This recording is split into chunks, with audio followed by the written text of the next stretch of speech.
Prosesin birinci mərhələsi bu şəkildə başlayacaq.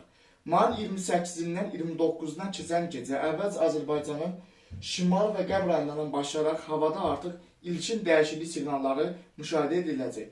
Mayın 29-u artıq günün ikinci yarısı, 29 may axşama doğru, 29 maydan 30 maya keçən gecə və 30 may günün birinci yarısında isə artıq hər keçən saat bu sistemin daha da güclənməsi gözlənilir.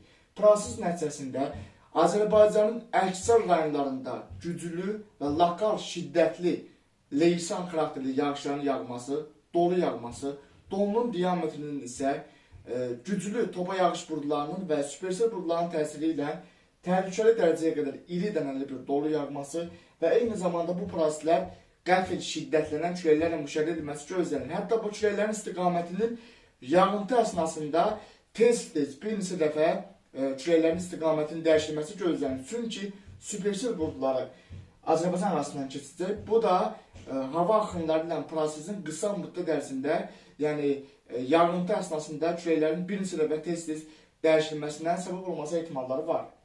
Nəticədə Azərbaycan arasından axan əksər çaylarda sulluğun kəskin artması və lokal sel daşqın hadisələrində və eyni zamanda su basma hadisələrində, yəni müəyyən yaşayış məntəqələrində və şəhərlərdə isə su basma hadisəsi gözlənilir. Bu proses nəticəsində Bakı, Abşeron, Sumqayıt və Xəzər dənizinə yaxın olan şərq rayonlarına ciddi bir zərərin dəyməsi ehtimalları var. Bunun üçün də artıq Bakı şəhəri icra hakimiyyəti 29 may proseslərinə artıq indidən hazırlıqlar görməlidir. Artıq yaxın 48 saat ərzində Bakı, Abşeron, Sumqayıt ərazisində, yəni mayın 29-u xüsusilə günün ikinci yarısından başlayan prosesin 29 maydan 30 maya keçən gecə və 30 may günün birinci yarısında Bakıda ciddi bir, qəfil bir hava dəyişikliyi gözlənilir. Bir daha bildirirəm ki, Qafqazın cənubu Azərbaycan ərazisində 29 may tarixində əsrin tufanı gözlənilə bilər. Bu proses haqqında ən son dəqiqə məlumatları birbaşa page və aradan məlumatların təlləri əsasında kanalda yayınlanacaq. Yəni bu proses onun üçün əsrin tufanı adlandırıldı ki, mənim tərəfimdən. Çünki bu proses nəticəsində yağan yağıntıların intensivliyinin demək olar ki, son dövrlərdə görülməyən bir yağıntılara bərabər olması gözlənilir.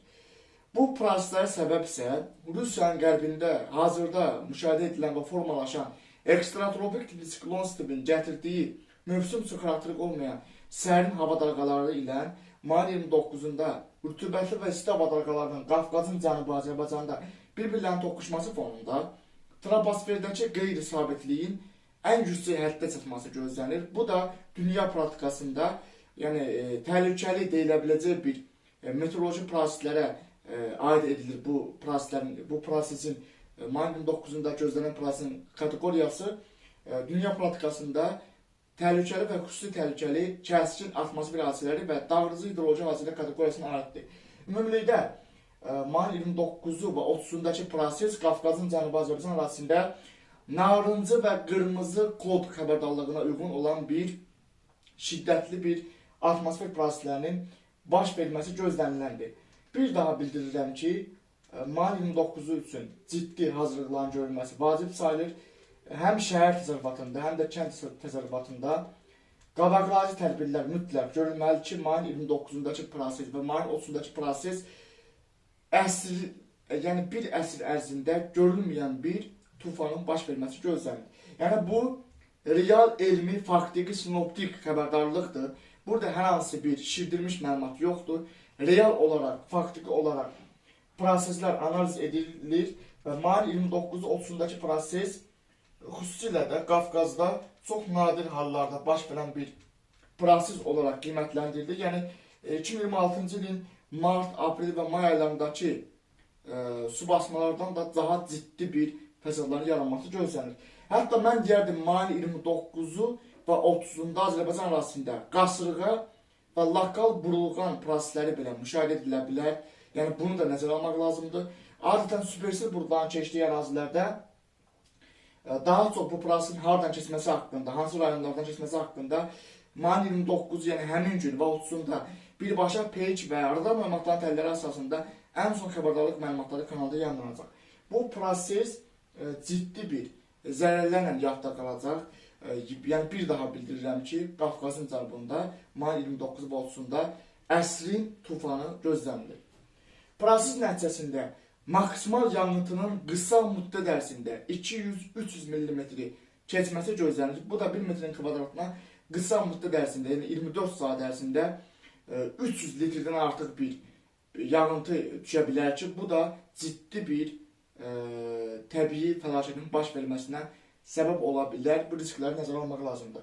Mayın 29 və 30-da bacardığınız qədər avtomobilləri açıq ərazilərdə saxlamayın. Əgər bir qarajınız varsa, ora salın avtomobillərinizi. Eyni zamanda hətta bəzi yəni bu inkişaf etmiş ölkələrdə bu tufanlardan əvvəl evlərdə də bir buna hazırlıqlar görülür. Yəni evin dam örtüyündə və yaxud da evin şüşələrində bir müəyyən hazırlıqlar görülür. Məsələn üçün, bəzi ölkələrdə düz Azərbaycanda bu evlərə az rast gəlmişsə də, Azərbaycanda da artıq belə bir havaya uyğun bir evlərin tikilməsi vacib sayılır. Yəni pəncərə adətən bu evin pəncərələri 2 qat olsa gəzir daha yaxşı olar. Çünki çöldən ayrıca bir bağlanma olsun qapı şəklində, yəni pəncərə bağlansın. Bu tufan nəticəsində yəni şüşələrin sınması ehtimalları da var. Yəni mən burada bir daha bildirirəm ki, mayın 29 və 30-da ciddi bir hava dəyişikliyi gözlənilir.